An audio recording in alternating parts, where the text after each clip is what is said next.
What is going on, guys, and welcome back to the Pick Swap Media YouTube channel. My name is Sean Bernard, as always, and it is NBA draft season, the greatest time of the year, and excited to be diving into a lot of these prospects. With me to do it at the very best level, I have my guy Ryan Coyle. Ryan, how's it going today? What's up, Sean? Weather is beautiful today. Great day. Looking forward to this all day. Coming home, talk some draft. I know we've been talking about how it's not really the greatest class and the most hyped up class, but once you really start getting into it, you can, I think, talk yourself into some guys. And really, I think that's the fun part, trying to find some of these guys that you think could make a big name for themselves in the NBA. And that they're not as highly regarded, as an overall prospect. So looking forward to getting into these breakdowns today and talking some guards, which really, dominate the league, especially coming in the playoffs. Yeah, absolutely. And that's exactly what we are here to do today. So you kind of mentioned that I think I'm at the point where I'm ready to push back and defend this draft class a little bit, that I think it's getting a worse reputation than it deserves. That no, there's not these can't miss superstars, but I think there's a lot of guys who are going to find themselves as successful role players and guys who stick at the NBA. So would you agree with that assessment before we dive fully into this? Yeah, I agree with it, where it's like, I feel like from the outside perspective, it's kind of being hyped up like these guys are a bunch of trash bags, out Yeah. there. They're not good players at all. I think that we're going to get a bunch of good players, but when there's not a LeBron, a Wembanyama in your draft, it's not going to be as hyped up. I think you would agree there's not that generational type player coming out of this one, but I think we're going to get a bunch of really impactful NBA players that won't surprise me a few years down the line. We see them making valuable plays in the NBA playoffs. Absolutely. And everybody feel free to get involved in the conversation. Drop in a comment. Let me know your thoughts. We will react as much as possible. And let's dive into the top 5 guards in this draft class. So, Ryan, I'm going to toss you the reins a little bit, let you start off. Is there anybody that you want to mention as kind of an honorable mention before we get going here? I kind of, for this part, just I guess stuck to my top 5.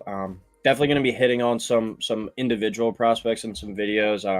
I was kind of torn between, I guess, as honorable mention for Isaiah Collier and Jared McCain. Neither of those guys made my top 5, but I think both of them are definitely worthy of being here, and it kind of just what you value more, I guess, long term. But yeah, I guess I would probably throw those two dudes on my honorable mention list that didn't crack my top 5. All right, perfect. Well, let's jump right into it then, because I think we are going to have a little bit of different lists here. So I'll throw it to you first. Who is your 5th best guard in this year's NBA draft? So for my number 5, I went with Jacoby Walter, freshman guard out of Baylor, 6'5", 197 pounds, impressive shot maker, and he can be a high volume scorer in spurts. I really like his frame and length. I would like to see him add some more weight, only 197 pounds, but he does have that kind of wiry frame that I think he does still, especially as a freshman, only this past year, has some room to grow into. I can kind of comp him to Keontae George from Baylor last year, where it's like, in a sense, I think he might actually be a better NBA player, a better overall prospect than a college player at Baylor, because Baylor, I feel like, is such like a systematic team where they kind of get their guys to play within the system and really just follow kind of a set of principles that Scott Drew has. I think he's more built for the NBA, where he's going to be able to go out there and be more of a shot maker. Efficiency needs to increase, though. That's his biggest red flag, I think, right now. Only 37% shooting from the field. And 34% from 3. So you want to see those numbers rise, especially for someone who's considered a shooter. Out of this group, though, of 5, I think he is the one that you're regarding on the most in terms of potential. Like, I think right away, I don't know how big of an impact he'll have, but I think long term, he's got probably the highest ceiling out of the guys on this list for me. Wow. He had 18 games this year where he scored 15 or more, and he had 14 games with at least 3 threes. Like, he showed that he can do it. And he can do it in bunches, but can he do it consistently is the main question for me. But he's a guy that I think if I'm going to take a swing at the back half of the lottery or in the late teens, this is a guy that I'm going to probably do it with, and I really like the potential there of Jacoby Walter. Yeah, I think we're going head to head right away here. That the more I've dove into Jacoby Walter, the less great I feel about him as an NBA prospect. And I don't think the dude straight up sucks at basketball. I don't want to take it too far here, but he didn't shoot the ball well at the combine. I think he was specifically a guy who needed that to be the case to just see things go in. You touched on the shooting there. Beyond just shooting 34.1% from 3, like that reputation as a shooter, you got to put up better numbers than that. Yep. And then when you factor in from the field, 37.6% is really bad stuff. And then on top of that, like I know some of his high school tape, he looked like more of a primary initiator, where he was a guy running the offense in a way that he didn't really do at Baylor. I don't think that translates to the NBA. I don't trust his ball handling. I don't think he's good enough at putting the ball on the floor. I just kind of struggle to figure out what is this guy's NBA role? What is the way that he projects? I don't think he's quite the elite athlete that is going to stand out at the NBA level. There's a lot of things where it's just not quite enough for me. But ultimately, Jacoby Walter fell in an honorable mention for me, did not crack my top 5 here. Yeah, I mean, I definitely like I was saying at the beginning, where a guy that's regarded as a shooter, you'd like to see those numbers up, but what I was kind of touching on, where he has shown the ability to do it in bunches. I mean, 14 games with at least 3 threes, but he's a guy that needs to take a lot of shots to get there sometimes. My comp for him, he's a little taller and a bit, I guess, longer on the wing, but kind of like a Jordan Poole, where it's like he's hit or miss. He could go out there and maybe get you 35 one night, but you're going to be scratching your head a bunch because he's like a high volume shooter. Is he able to fully kind of rein that in and become a more consistent, efficient player? I think that's going to determine what kind of NBA player he is. But I think the talent is there and undeniable. And we definitely saw it in spurts at Baylor. Is he able to just really fully put it together? That's why he slides in at 5. And I'm like, if he pans out, he could be, especially in this class, one of the more higher ceiling guys. But sure, if you're throwing him in an NBA game tomorrow, I think he's going to struggle a little bit. Yeah, there's certainly been higher stock points for the Jordan Poole comparisons as well, based on this current day. So I guess I'll leave on one compliment for Jacoby Walter, that I do think he's a better decision maker than Jordan Poole. I'll go that far to believe that. The other guy that I left off is an honorable mention that I know I kind of debated right before we went live here. I don't have Stephon Castle on here either. That I ultimately landed in my brain that I'm going with Jared McCain as my 5th best guard in the draft. I think he's a special shooter, man. Like, as much as we keep talking about how these guys project, we kind of saw it with Jared McCain a little bit more. Shot 41.4% on 5.8 3-point attempts per game, 14.3 points. Also added 5 rebounds per game, which is really good for a guy who there are questions about his size, measuring around that 6'3" ballpark. So Jared McCain's a guy that he brings a spark, he brings an energy, he changes games in a way that I think is going to translate to the NBA. I don't know if he's a full-time starter, but I think there's very much a world where this guy's like an impact 6-man or a guy off the bench that can change games for your team. And I think he's pretty much ready to do that nearly from day one. So for me, I have him for my 5th best guard in this NBA draft. Yeah, we touched on it at the beginning. He was one of my honorable mention players where, he does have that elite skill set from day one in terms of shooting the basketball. I was kind of going between him and Walter for that 5th guy. At the end of the day, I think I just buy into maybe the potential a little bit more, especially where both of those guys are being like talked about, where it's like, all right, 14, 15, 16-ish, like, am I going to maybe take a swing here on a guy I think that could maybe pan out into being a high-level starter, or a guy in McCain where I don't really know how much of a ceiling he has. Sure, I think he's going to be an impact, definitely more of an impact than Walter from day one, but I just gave Walter a little bit of the head nod in terms of potential-wise at the end of the day. Yeah, probably a higher floor for Walter, as far as like there is a world where Jared McCain just can't find NBA minutes. There's certainly a chance that happens. But I think I'm also more of a believer in his playmaking. The numbers indicate just 1.9 assists per game, but it did feel like his connective passing was better than that. His feel for basketball was better than that. And like there were moments in this NCAA tournament where he just straight up took over for this Duke team. That level of shooting absolutely translates. So that's what I hung my hat on for the number 5 spot. So we will keep it rolling and slide over to number 4. Who do you have as your number 4 on the list of best guards in this NBA draft class? All right, so number 4 is a guy that I'm definitely hanging my hat on, and I'm hoping he finds his way to Philadelphia. I'm going with Devin Carter of Providence. Love it. 6'3", 200 pounds. One of my favorite just college players from this year. I'm a huge Big East fan, so I try to watch as many Big East games as possible. And he's the guy, 6:30 on a Wednesday night that's popping off the screen for me. He just brings that junkyard dog mentality to your team. Not as big, but definitely shades of Josh Hart, and especially when you look at the numbers too. He's going to compete his ass off. He crashes the boards, and he just contributes a little bit of everything to your team. 19.7 points per game, 8.7 rebounds per game, and 3.6 assists per game this past season for Devin Carter. And he played Superman for that Providence team a lot. Like, he showed the ability. I know he's not going to do that in the NBA, but the ability to put kind of the team on his back and carry him to victory. Also shot 37% from 3 this year. And the most impressive, I think, number for me with breaking down Devin Carter, 13 double-doubles this year with points and rebounds. And he's doing that as a 6'3" guard. That's pretty wild. Just give me the Devin Carter stock. I think he might even find his way into the lottery when it's all said and done. But I'm hanging my hat on him. I think he's going to be a really good NBA player. Yeah, I'm with you, and I even have Devin Carter a little bit higher on my list. So I will stop from going fully into it and we can revisit it a little bit. But yeah, I think like I've been surprised. This has been a guy that it feels like it's now caught up to it, that the momentum for this draft is now pushing him up draft boards. But he was a quiet name for a lot of this. That like everything about his game screams high impact to me. And I think like the effort that he brings defensively from day one is going to translate. I wish he was a little bit bigger, but you don't feel that he's 6'3" when you watch him play by any means.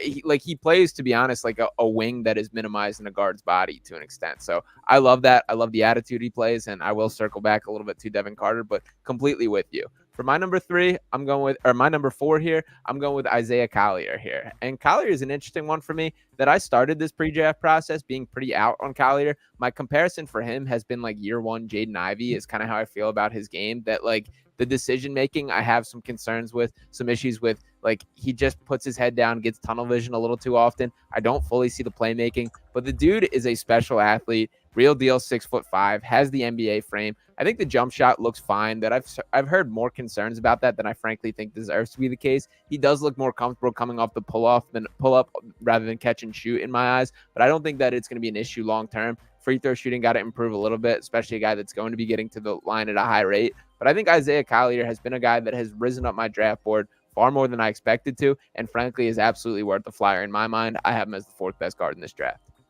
Yeah, another guy where we talked about it in our first episode that we did together last week, where a high pedigree guy, I mean, the number 1 overall recruit on most boards coming out of college last year. Obviously didn't have the greatest year at USC with their lack of success, but also, battled some injuries throughout the year. And for a team that I think had some more internal drama with it, then was kind of known to the outside world, I think that kind of played a part. But you saw it in spurts, and USC was actually playing really well down the stretch when he came back from his injury. Yeah. Like even I think they were like 14-17, but they were like the 2nd or 3rd favorite to win the Pac-12 tournament. Like they were playing really well at the right time of year. They whooped up on Arizona down the stretch too. So you definitely saw him starting to play better and maybe kind of just mature into a more high-level basketball player rather than just the best athlete on the floor. So there definitely might be some better things to come from him, but the jump shot is a little bit concerning to me. And for a guard with like kind of like a bit undersized, I guess you could say, where he's got kind of that score-first mentality still, there's just a couple guys that I kind of like more, but he was that, I guess, probably 7th guard on my list coming into this. Yeah, and to lay out the full numbers here, he shot 33.8% from 3 on 3 attempts per game. The bigger red flag to me is that free throw percentage at 65.3%. And why that's more concerning, number 1, is that's often used as a jump shot projector, is how guys shoot at the free throw line. But number 2, and this is probably the heavier concern of mine, is he is going to be a guy that gets to the free throw line a lot. The way that he attacks, the way that he gets downhill and goes at the rim, he's going to get fouled. So you got to be able to punish teams and not let that be a weakness to you. Ultimately, I think just about every player gets better as a shooter when they get to the NBA level. The rate that you're just playing basketball so often, shoot around, walkthroughs, all these things that, like, unless you're Ben Simmons, you're going to improve as a shooter. So I think with Isaiah Collier, I'm not that worried about it. And to your point about his return, I think he helped his stock a ton too. That going into this year, there was a little bit of, could Isaiah Collier be in play for like the top overall pick in that type of ballpark? He definitely underwhelmed. And kind of what you said about Jacoby Walter, I'm definitely hammering that I think Isaiah Collier is going to be a better NBA player than he was as a college player, both just stylistically in his game. And from that situation, that USC team was an absolute mess. We saw the coach resign, saw Bronny James transfer, getting 6 in minutes. That team just straight up underperformed, that they went below 500, didn't crack the tournament. That was looked at as a pretty highly regarded team going into the year. So I think there were a lot more problems that Isaiah Collier probably was harmed by more than he contributed to, if that makes sense. Yeah, who was the other guard at Arkansas last year next to Anthony Black? I think he got drafted by the Nets. Nick Smith, are you talking about? Yeah, Nick Smith. The same thing kind of happened with him last year, where it was he got an injury about midway through the year, and people kind of just expected him to pack it up and head out to LA and train. He came back, and I remember that kind of resonated, at least through what they were saying in the media and front offices, where showing that ability to just like come back and actually show that you care. It's not just all about me. Yeah. That's something that really, I think, resonates with teams and front offices. So that could potentially play a role in Collier coming back kind of in a similar situation that Smith did from last year. Yeah, absolutely. So we'll see where that ultimately falls out. Next up, we're talking about this for number 3, right, Ryan? Yep, number 3. Who's your number 3 guard? So I'm going Rob Dillingham out of Kentucky here. 6'2", very concerning though, only 159 pounds. As Yeah. a guy too, that's more of just like a scoring type guard. That worries me, especially in like a 6'2" frame. Like the thing with Walter, he's 6'5", but 197 pounds. You look at him, he's skinny, but still he's 6'5" and nearly 200 pounds. This dude's about 40 pounds less. That worries me. But the size, like, put the size aside for right now, the talent is undeniable. I got shades kind of throughout the year of watching Tyrese Maxey. I don't think he has that type of ceiling. Sure, the Kentucky uniform helps, kind of just picturing Maxey, but the speed, the ability to shoot from deep from beyond the arc, the ability to get to the rim, like the talent is certainly there and pops off the page, and he can really go off in spurts just like Maxey has shown the ability to. Like that's one of my favorite things about watching the Sixers, where it's like, oh, Maxey, we're midway through the quarter, he's only got 2 points. You look up at halftime, he's already got 16. Like he can flip the switch just about no other. And Dillingham showed that ability too, where it's like Calipari would just be like at certain times, like, all right, Rob, go make a play out there. He's got the ability to accelerate by defenders, pull up from deep. He can just score from just about anywhere. The ability to keep those defenders honest at all times, I think, just makes him a valuable asset in the NBA from day one. Maybe more of like a Bones Highland type, where I feel bad because Bones is like kind of got screwed out of the league a little bit at times because he's showed in spurts as well. But I think Dillingham, yeah, exactly. Give him more of a chance because every time he's played, he's looked really good. Yeah. I know he can be a bit erratic at time, but I think Dillingham is a little bit probably more polished and more can play in more of a system than Bones has. I guess that's probably what's keeping him out of rotations right now. But he shot 44% from deep last year. He had 11 games with at least 3 made 3-pointers, and he also had 8 games of 20 or more points. Rob Dillingham also had 9 games with 5 assists, and he only averaged 23.3 minutes per game. Cal didn't even start him. So I saw a video today where it's like he was talking about Dillingham, and it was like, you can't clip these guys' wings. I'm like, well, dude, you didn't even start him. He's arguably your best player, and you only played him 23 minutes per game. You did clip his wings. Like, if you played him with what he averaged, I think he averaged 15.2 points per game. If you played him closer to 30, 32 minutes a game, I think he has much better numbers. You might even be looking at him a little bit differently. Like, he can go off. There's probably some reasons why he was held off the floor a little bit, but the weight is the biggest concern, but the talent's there. And in a draft where there's not that many high-end talents, he might be the most talented guard. I don't know if he's the best, but he might be the most talented. Yeah, I'm exactly with you here that I have Dillingham at 3 as well. This is a guy that my heart and head don't quite agree on, that my heart loves him. I'm absolutely all in. He's a blast to watch. I can't get over the fact that I'm not sure there's a single NBA player that he can guard, that I do think that he's going to be taken to the weight room every single. To put this in comparison, Terquavion Smith, who the Sixers ended up with last year, who I loved during his days at NC State and in college, Terquavion Smith looks like the skinniest dude, and I've met him personally. Like standing next to him, looking at him, is like noticeable how frail he is, and he weighs in 10 pounds heavier than Rob Dillingham, which is a concern. Now, Dillingham's a couple inches shorter, so it might not show quite to that extent, but that's still a factor when bringing this in. That Turk was the second lightest player in the NBA last year. I believe Trae Young had him beat as the only one there. Might have been Bones Highland in the same conversation, but that's kind of the archetype of player that I can only get behind for Dillingham. Is he's going to be an off-the-bench spark. I think there's a little Lou Williams in his game. I don't fully believe in him as a playmaker, that I think he's always going to be a score first guy. And once again, defensively is the biggest part of my concern, that you're going to have to hide him. And that's going to be an issue that is inescapable throughout his NBA career. I think there's enough offensive juice there that it's worth it, and you can find ways to mix him in spurts, but you have to be really thoughtful in what are the lineup combinations you're rolling him out with, which is just a tough situation to have for a young player.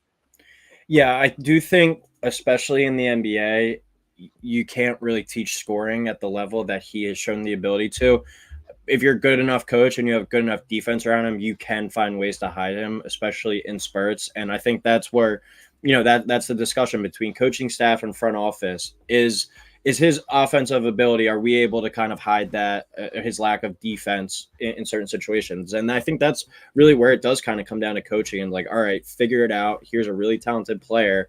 You figure out how to make it work on that end of the floor, and he's going to do his job on the offensive end.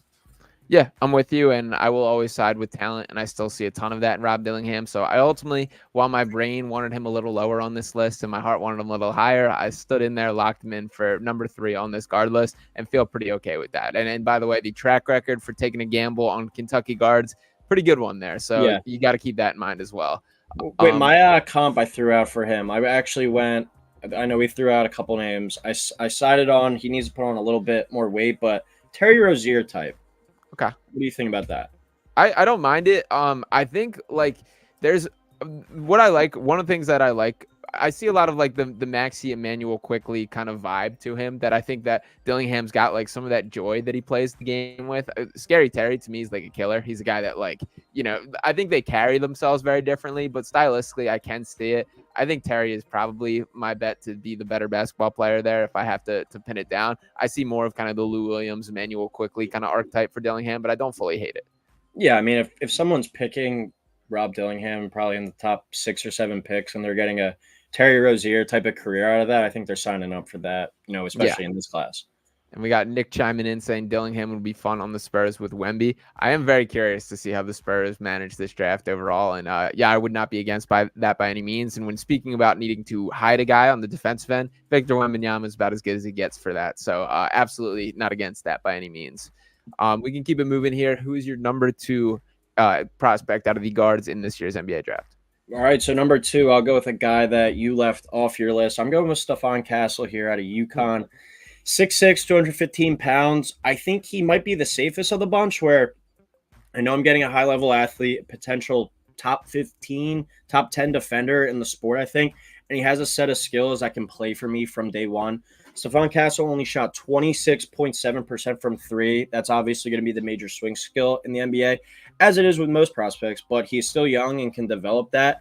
A high pedigree guy, too, a former McDonald's All-American. He showed this year that he impacts winning and he can be a key piece to a team that wins and wins at a high level, as he was, a key factor team that just went back to back. Could have gone elsewhere, I think. We talked about this last show as well, where he could have gone elsewhere, been the man, but he really showed that he was a team first guy and he's going to fit a team, especially, and bring kind of like a winning culture, winning mentality.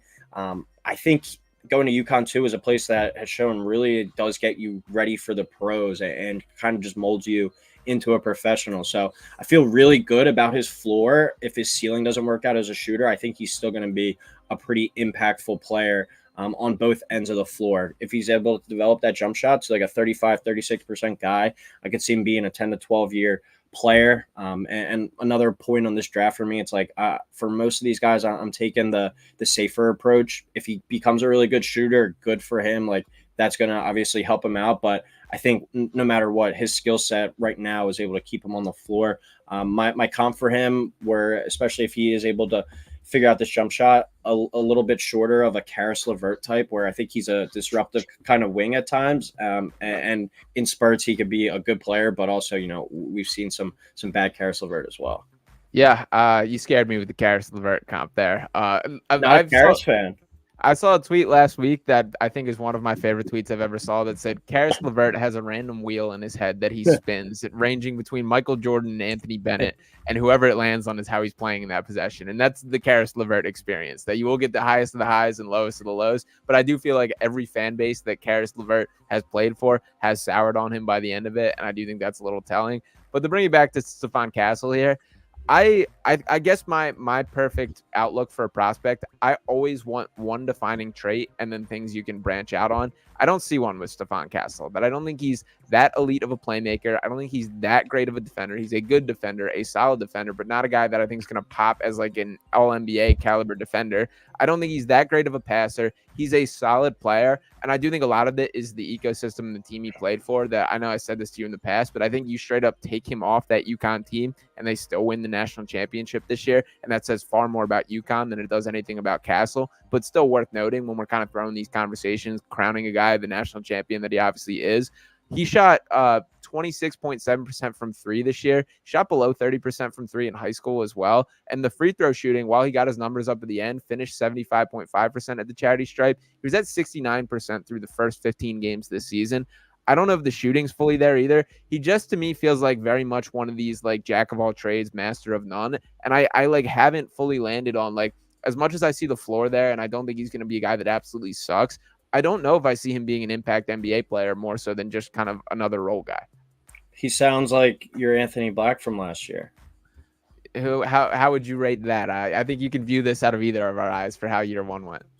I mean, he didn't have a great year, but I mean, that Magic team popped, and there was a lot of guys in front of him. And I think I saw like in spurts where he actually got some minutes. He Yeah. produced well, but I think he's in a bit of a logjam there. Like the Magic probably wasn't the best overall spot, but it's he's young. It was a freshman. He's a 1 year in the NBA. You gotta, I think, look these things through a long lens.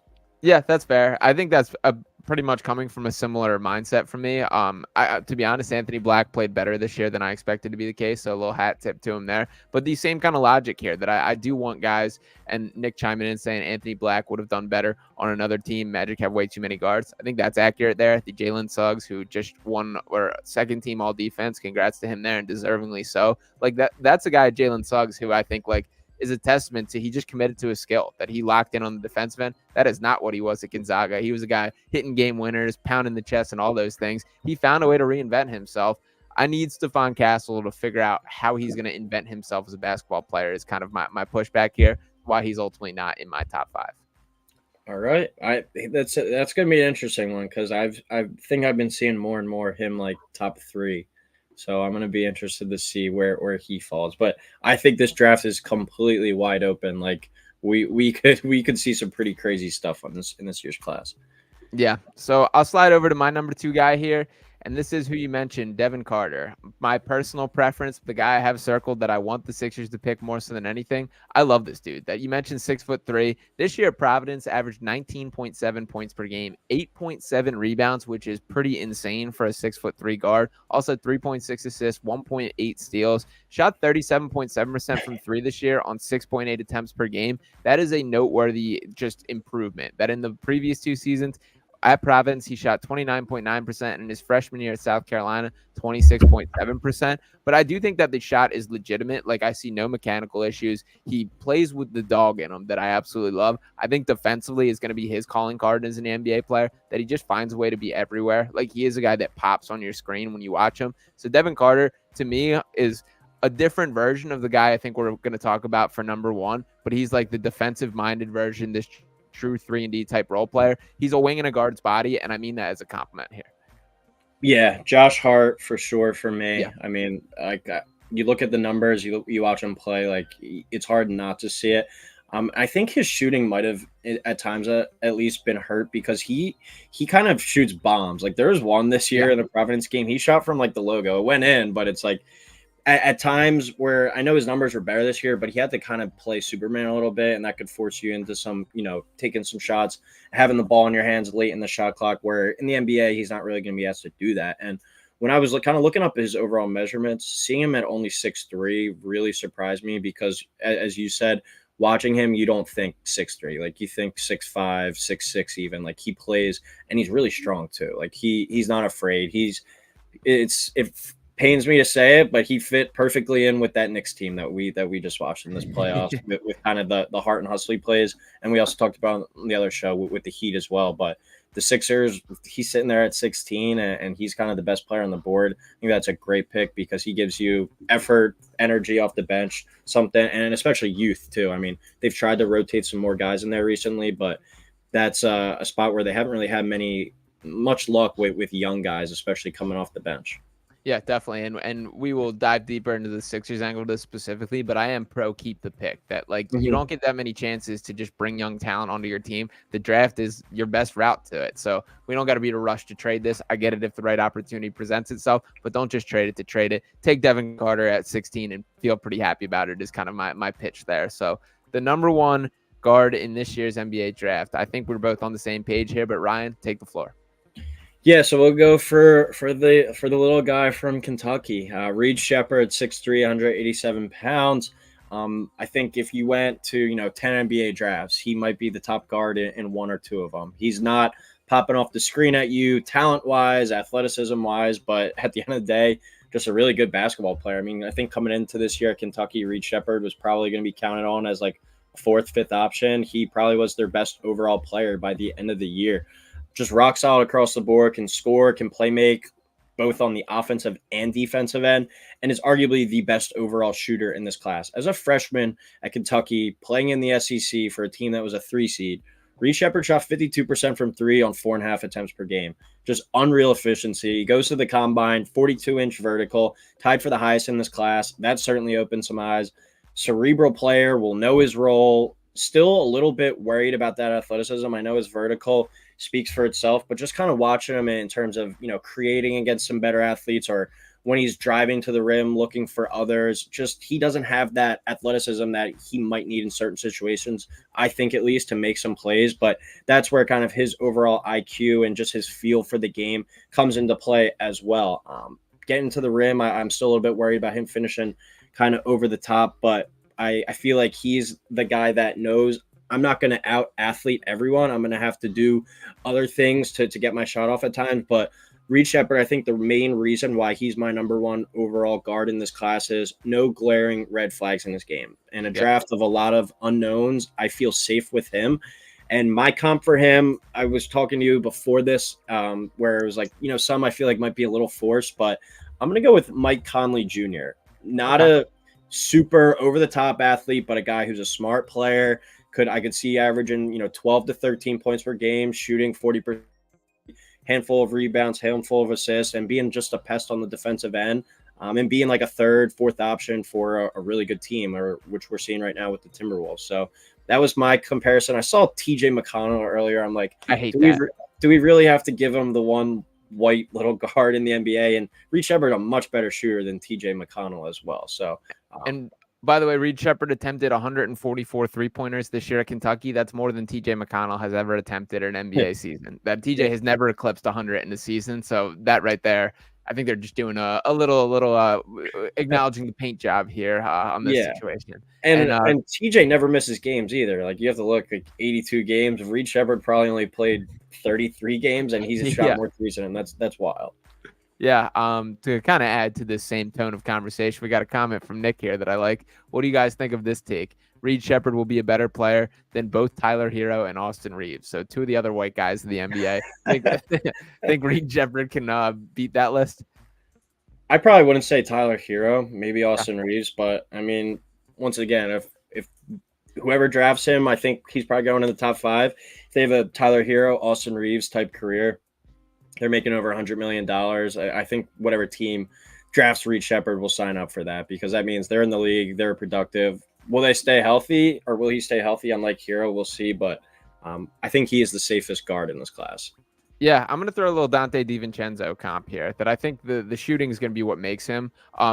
Defensively, I've seen a ton of Reed Shepard praise. I don't fully feel that way. I think his reputation as a defender is better than he is in actuality. He had 2.5 steals per game this year, which is crazy. But my pushback here is what I saw from him on tape is it's a lot of gambling. It's a lot of trying to jump passing lanes, a lot of the poke the ball out from behind type defense, which is a pet peeve of mine. It's very Matisse Thybulle-like, the way that you're going for the big steal. And obviously when it works, it works. But when it doesn't, you put yourself in a really bad spot. So I would like to see him just move his feet, drop his hips, and get in a defensive position a little more than I think he did this season. I think ultimately that'll come with time. But the driving force is shooting's at a premium in the NBA more so than ever. And that Reed Shepard is as good as it gets when you get the shooting. You mentioned the numbers, but 52.1% from three. Can we just take a second to think about how crazy that is to hit at that rate for the length of an entire season?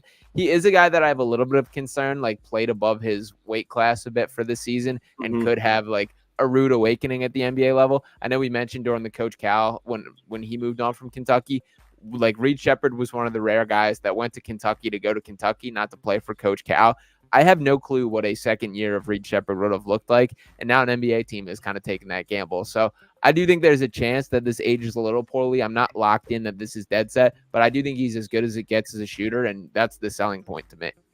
Yeah. And I think my point towards the end of my take on him, where no glaring red flags. It's not like, with Castle, as we were talking about, only shoots 26.7%. Is he able to do a bunch of other stuff well enough where he's able to stay on the floor shooting that poorly? You look at Shepard, he can do it all, and he do it all at least in an average manner. So I think, especially with that shooting, does that. I mean, Grayson Allen, I think it was, shot the best in the NBA this year from three at 46%. I'm not saying I expect Reed Shepard to be a 52% shooter from three in the NBA, but if he can shoot, low 40s to mid 40s, he's going to make himself some real money, because I think what he does without shooting the ball is still good enough to kind of keep him on the floor as well. Yeah, I'm with you. And the last thing that stands out to me when it comes to Reed Shepherd, the way that he carries himself, it's very next play, just mature, locked in a way that I really like and appreciate. And you don't always see in a lot of these young guys. So he has the feel like a coach's son to me. I mean, his dad you probably know more about it. His dad played for Kentucky as well, right? Yeah, Final Four most outstanding player, and his mom was all-time either steals or assist leader at Kentucky's women's team. So yeah, so the basketball's in his blood. For sure. And I do think you can see that in him, that the way that he does carry himself, there is that like coach's son, that like I've been around the block kind of mentality, that I've been doing this forever. So I like that about Reed. So to recap and run through the list real quick, you want to rip out your top 5 one more time? Yep. So Jacoby Walter out of Baylor at 5, Devin Carter from Providence at 4, Rob Dillingham at Kentucky at 3, Stephon Castle from UConn at 2, and Reed Shepherd from Kentucky at 1. Love it. I have Jared McCain from Duke at 5, Isaiah Collier from USC at 3, Rob Dillingham from Kentucky at 2, Devin Carter at 3, Devin Carter from Providence at 2, and Reed Shepherd from Kentucky at 1. So overall, one last guy I just want to throw at you. Any thoughts on Nikola Topic? A guy that I haven't got into that much, but he doesn't really just look the part to me as kind of like that 6'6" frail frame. Like he just looks like the guy that they show at pick like number 47, where it's like, all right, the Nuggets have selected him and you won't see him for the next 6 years. And then he'll be part of like another future trade down the line. Like that's just what he looks to me like with those highlights. Okay. I flirted with putting him on this list, so I'm curious if you dive in, if you give any more of a take there. But I think that will do it for our top 5 guards for this episode here. Any last thoughts before we sign off, Ryan? No, all good. Just next week I think we'll dive into the wings, and I think that might be the most exciting portion of this draft class. So excited to get into that. Was watching some Matas Buzelis today, and I really like him. He's got some serious springs in his legs, so. And some dog in him, man. That dude plays hard. He's got some like get in your face mentality, which I love. So yeah, I'm pushing the Matas agenda for sure. So make sure to check back next week when we do dive into the top wings in this class. We'll also be doing a top big man episode and stream and some Sixers specific topics as well. There's a ton of breakdowns coming out on the channel. Just dropped a Kyle Filipowski little breakdown and analysis looking at the highlights there. So stay tuned for all that. Make sure to check in. We'll be back with you next time right here on Pick Swap Media.